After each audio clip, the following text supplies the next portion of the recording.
agency is the new currency. If you want to explore the world, well, I have good news for you. You have more opportunity than ever before. Right. If you want to learn something, you got more opportunity than ever before.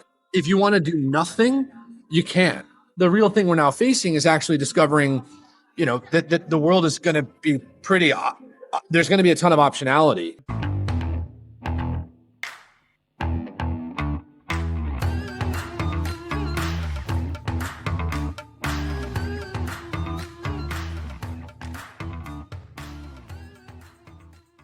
Welcome to our Industrial Advisors podcast. You have Bill Condon and Matt McGregor, and we have a fantastic guest with us today, Zach Krass, who we heard at IAMC. He was a keynote speaker at our IAMC conference in Sacramento. He's an AI futurist, former head of GTM at OpenAI, was a fantastic speaker at the event. We said he was one of the best speakers we've ever heard. I said the best. I said the best. Yeah. Just for the record.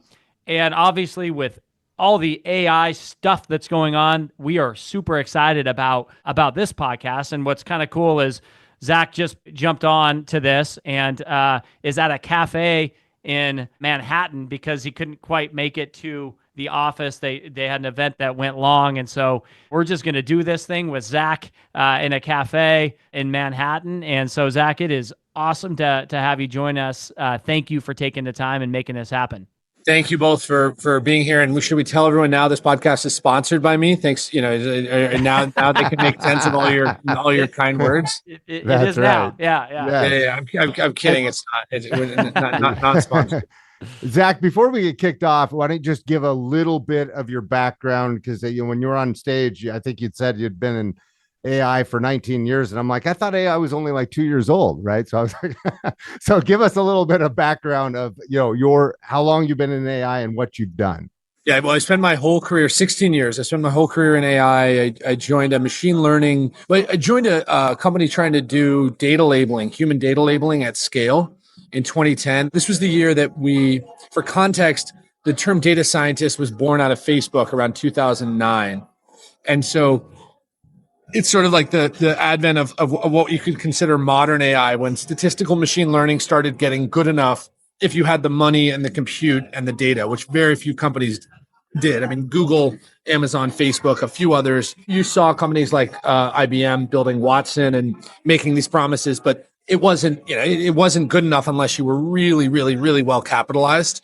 And so I worked in this category called data labeling for a company called Crowdflower, which became Figure 8, and then that became massive category now dominated by Scale AI, among others, companies you've heard of, and then eventually found my way after working at a couple other large language model companies to OpenAI. First of all, I got to give you some props on the way you shut the audience down.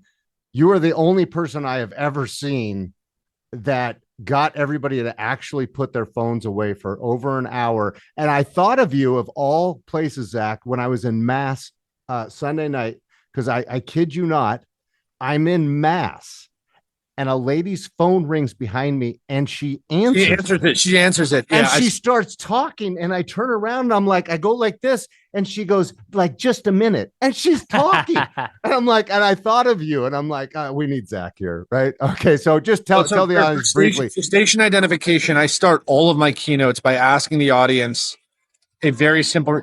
If I recall, IMC also had circular tables. So I asked the audience two things. I said, if everyone could turn their chair so you're facing me.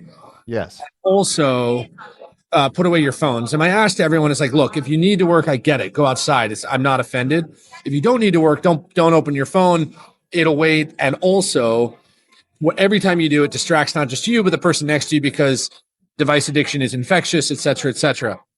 And if you speak to people as adults, and if you speak to people, and I'm also honest, I say, look, it hurts my feelings. So like when I see you on your phone, it makes me sad and that doesn't make me feel good. So as long as I'm here, I'll tell you what you can do to not hurt my feelings. And people respond to it. I mean, it's like people get it. What's amazing is of all the things that I do in my talk, it is one of the three things that is most profound to people. I mean, it really is like the talk weaves a lot of these ideas in, but people come up afterwards and they go, you know what, I realized I need a better relationship with my device. And it's like, you're giving people this opportunity that their pastor doesn't give them, that they're like their partner doesn't give them to actually put their device away because it's a new voice. And it's not lost to me that like the novelty of my voice in this setting and also this much group think, because if you take out your device once Zach has said not to, you really are an alien in the group. Yes. And it works. And so for, it's one of these fun exercises. That being said, I have seen in the last 6 months, the most egregious. I mean, I watched the guy the other day on the plane at 35,000 feet take out his phone and just start talking. Someone called, took a call, no problem. You used to be like, oh, it's just the kids, but it's not just the kids, it's everyone, right? It's like it is an indiscriminate disease, and their volume goes up, right? Nothing. It's bad anyway. Well, I'm glad that I could. It works. It really never fails.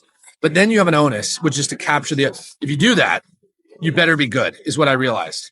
It's a gauntlet, because if you're bad and people can't distract themselves, then people are going to remember how terrible you were.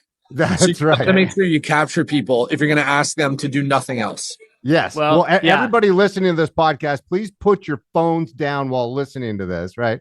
Zach, real quick question. You didn't say this at IMC, but you said it on YouTube a few months ago.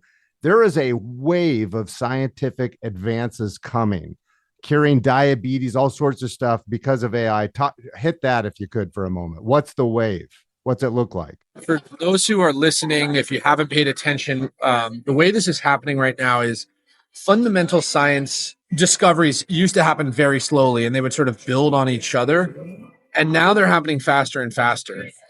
What's impressive about novel science is that novel science begets novel science. So when we learn more about this thing, we learn more about that thing, right? Like car batteries, didn't evolve for a long time.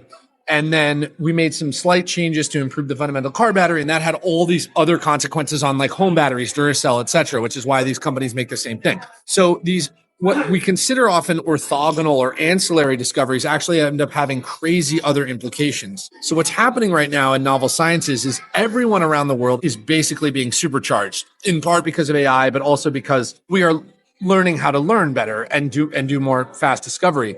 Improvements in material sciences, molecular sciences, particle sciences that we used to think of sort of being as inconsequential are now having crazy implications. CRISPR is this obvious example, whereas we learned how to modify DNA. It was very expensive. We weren't very good at it. Fast forward to yesterday. I don't know if both of you saw, we cloned 2 dire wolves, an animal that went extinct 12,000 years ago. Wow. Is now howling at the moon. Wow. Whether or not we should play God, that's for, Matt, you and me and your priest to argue. But I do think it's this reminder that all of these things that we have been learning about are now building on each other. And so the molecular sciences breakthroughs are fast and furious. Particle sciences breakthroughs. Microsoft a month ago announced that it had discovered a new state of matter as part of their quantum chip. So they announced a chip and in the process said, hey, we think there's something besides gas and liquid and solid, and there's this, and we think there's this other thing. This is now happening at a faster and faster rate, and nowhere is it being more noticed than life sciences, because we're all afflicted by, either personally or secondarily things like cancer and neurodegenerative disease. And so we used to be focused on all these solutions, better pumps for diabetes, better, safer chemotherapy. Now we're like, hey, what if we go to the source? And so we are seeing radical ways of potentially not just solving or treating these diseases, but actually curing them. And the GLP-1s are a step in the direction of curing diabetes, in the same way that there's a bunch of drugs in the market right now that we think could actually cure forms of cancer and forms of neurodegenerative disease. And you have to pull on that thread and assume it's going to happen. That is really incredible. I mean, it seems like AI is progressing at just such a rapid pace, in all aspects. What would you say are some of the kind of misconceptions of AI currently? I mean, there's probably a lot. Well, it depends on who's asking. Yeah. So let's say, one of the biggest things that people fear is am I going to lose my job because of AI? Yeah, Let's talk about that segment, because that when you talk about AI, that's one of the biggest fears, right? Yeah, and I would love you to throw in the Waymo elevator combo to that, just in perception of AI, right? Yeah, well, so Matt, what you're describing is what we've studied as the societal threshold. What does it mean for us to the question of whether or not we want to adopt a machine has nothing to do with whether or not it is capable of that thing. Right. So separating the technological threshold, what is a machine capable of, from the societal threshold, what do we want it to do? Let's come back to that, because I do think that the misconceptions about AI actually spur our sort of rejection of the societal threshold, but it's a consequence. I think the big misconceptions right now, well, for a long time, people didn't think it was very good. Everyone was convinced that it wasn't going to be good. And you had all these people saying, people that get a lot of airtime. Gary Marcus, a professor at NYU, kept announcing that it was all smoke and mirrors, and then changed his tune. And now he's like, oh, it's just very dangerous. And then changed the tune. And now he's like, oh, it means Sam Altman's going to get too rich. And, it's like the goalposts move a lot anytime these things happen a bunch. But I think of the collective concerns, one of the big ones is around job displacement. And I think that the concern around job displacement is what's going to happen to me economically if we automate these jobs. And look, this is, the logical thread that you're pulling here is, if AI automates our job, what will we do for work? Therefore, what will we do for money? Therefore, what will we do for food? Will we starve? And this is misguided, right? This is clearly a misguided fallacy, because in a world where AI actually automates a lot of work, the world will get economically better. This is a rich tradition of technology. It makes the world economically better empirically, universally. Yes. But it doesn't make the world necessarily a happier place. And the reason for that is they're multifaceted. But what's clear is that in a world where we are attaching more and more of identity to our work, it is hard, and going to be even harder in the future, for us to find purpose in a world where our work changes frequently and a lot. And so my message to everyone is, the misconception here around job displacement is that it is an economic issue, when it in fact is clearly an emotional issue, because the world is going to get much better economically, certainly, if we automate work. And we all might find ourselves, all of us, feeling a loss for purpose. And the obvious solution to this is, well, we should find purpose outside of our work, and we should spend more time with friends and family and find more purpose in our day-to-day lives. But that is easier said than done. And certainly in a world where the Rust Belt is feeling harmed and aggrieved, even though it's not like it's destitute emotionally, but in fact supported economically, right? Food stamps mean that no one in the United States dies of starvation anymore, whereas they used to. But that's not the principal issue. The principal issue is, we took the jobs, we took the purpose, we took the meaning from these places, and they are destitute now, as much sort of emotionally and spiritually as they are economically. There are lots of studies on why economic success is not perfectly correlated to happiness. And Costa Rica is this amazing example of a place that is very happy, one of the happiest places on earth, and also one of the poorest places on earth. So this, I think, is the thing people are missing. In fact, of all the things, the most. Yeah. That's fascinating. By the way, you told a great story that would mean a lot, I think, to the listeners of this podcast, because we're industrial, about that relationship to the job and the future of the port and how they push back on automation. Maybe just touch on what you said about that. The dock workers, the longshoremen went on strike in November last year, I think. And it certainly caught my attention. I imagine it caught a lot of other people's attention. Sure. Yeah, and they went out into the world, and they said they had been seeing this trend of the ports themselves starting to automate. And so the head of longshoremen said, "We're going to go on strike." And he pointed at the Nation on CNN and said, "If you automate our jobs any further, that's why we're going to strike. And so you need to guarantee that you won't automate our jobs." And what he was saying was, we need to guarantee that we can do this job. He did not ask for much more money. I think he asked for like 25 cents or 50 cents more an hour, something very nominal. And critically, he did not ask for more job safety, because you know what happens when you automate the ports? They get a lot safer. You get a lot safer. Yes, exactly. The things that the unions typically ask for, money and job safety, is not what he asked for. He said, I need to know that we're going to have this job. And we went and talked to the longshoremen, and a bunch of questions told us everything we needed to know. 1, what's the most important part of your job? 4 of 4 said community. 2, do you believe you could be gainfully employed outside the ports? 3 of 4 said yes. 3, and there's in fact all evidence to suggest there's an incredible demand for skilled and semi-skilled physical labor, right? Like especially the guys in Long Beach. A lot of people needed to rebuild a lot of LA right now. Yeah, These guys are very skilled. I mean, there's a lot of construction work available. 3, Was anyone in your family in the union? 3 of the 4 said yes. Their fathers were in the union. 4. Do you want anyone in your family to be in the union? 3 of the 4 said yes.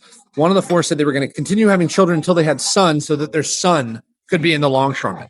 Wow. It's just clearly not an economic issue. And That's right. what I remind everyone is, who benefits economically if we automate the ports? All of us. Everyone. Yeah, every person. Including, by the way, the longshoremen eventually, like including their kids, their prodigy. Like everyone gets better when we introduce technology into the world. And yet no one actually wants their job to be the one that automates. Right. Right. And so we're left now in this place where we're like, I want the world to be better, faster, cheaper, more resilient, more robust. I never want to face a wait for my stuffs. I don't, I want the supply chain to be great. And then when faced with that, reality of like, hey, what happens if we have to automate your job? People go, well, not my job. Because you know who the longshoremen want to automate? All the tax and accountant. And those people are sitting there going, well, wait a second. Wait, hold on. Not me, right? Like someone else. And this is, this is just it's easy to understand and impossible to solve for, really. And I think it's going to be our generation's greatest sacrifice. I really think that our generation is going to come to realize a profoundly economic, abundant world. And we may not have yet seen the bottom in terms of happiness. I really think we may have ways to go. A lot of people are not procreating. A lot of people are not partnering. I know, it's insane. A lot of people are living reclusive, isolated lives. The rise of the incel, men who have not had sex in their life is like tripled. And I'm not, it's like 18 to 25-year-old men who spend all day playing video games inside. Here's a really messed up fact that I learned the other day. For the first time, maybe in human history, but certainly for the first time in modern history, since we could study this, a father and a grandfather is more likely than their son to break a bone. Wow. So forever. Oh, wow. The emergency rooms were flooded with kids, right? Yes. So it's like, if you have a boy, it's like, that kid's going to break their bone and that you're going to have to take the emergency room. Yes. What boys do, they break their bone. Not anymore. That's insane. What's the dad? I guess you can't break a bone playing video games, right? You can't break a bone playing video games. You can't break a bone scrolling TikTok. Wow. Well, I'll say this. I mean, I had 10 baseball games between 3 of my boys this last weekend. So there's some broken bones in our future. Yeah. By the way, I will say that what I think, Bill, you just pointed out is something that I also stress in any of these situations. Everyone's like, well, not me. And I'm like, actually, that's probably true. So like, there's a confirmation bias. If someone's listening to this podcast, I mean, I don't know, they're in a different socioeconomic space probably, but they're making a decision in their life to enrich themselves. Agency is the new currency. If you want to explore the world, well, I have good news for you. You have more opportunity than ever before. Right. If you want to learn something, you got more opportunity than ever before. If you want to do nothing, you can. The real thing we're now facing is actually discovering that the world is going to be there's going to be a ton of optionality. And the only good news about the lethargy and the isolation right now is that those who are participating in it are miserable. Right. They're miserable. Yeah. The evidence is mounting that living an isolated life is the worst thing a human can do. That's right. And so I think we should expect to see this sort of reversion to a much healthier mean, especially when we go and study. And, Bill's boys are going to live in a world that are profoundly better than the one we lived in, filled with all sorts of wonder and exploration and journey. And they're going to be like, what's everyone talking about? So yeah, you were raised to love the physical world and community and friends and family and values. And a bunch of people were forsaken in that regard because you could truly just sign off. Yeah. For a long time in human history, you could not opt out of the society. Now you can. You can just do whatever you want because it is actually so inexpensive to be alive. That's amazing to think about all that. It's also like interesting to think about like during how like not to go back into the pandemic, but like people got like used to just hiding out during the pandemic. And then you have this like AI boom, right? That makes it even easier to like just isolate yourself. Not only hide out during the pandemic, Bill, but they stretched it 3 years past it. Well, we're still calling people back. It's insane, right? They're back to the office. Yeah. Anyway, Bill, you might have seen this with your boys. 3 boys, is that right? We have a daughter, but she's in college. And we have 3 boys that are 16, 13, and 11. So the average American male age 18 to 24 in 2019 spent an hour a day playing video games. Today, that number is almost 3 hours. That's not And so surprising. what we saw during this COVID, we called it a COVID bump, right? We saw lots of things that were temporary, ephemeral to COVID, but the device addiction and the isolation was not. And the anxiety and depression that has come from that, sadly feels like a fixture of this generation. In the same way, honestly, that like alcoholism was a fixture of the greatest generation, right? Like, it's like, and by the way, this is also my reminder. If you snapshot the United States in the 1950s, you would assume we were all going to die of alcohol poisoning and cigarettes. Right. Like, so my reminder to everyone is, and we figure it out, right? And we get better all the time. Every generation tries to fix the prior generation's failures. This one's going to be expensive. Yes, it is.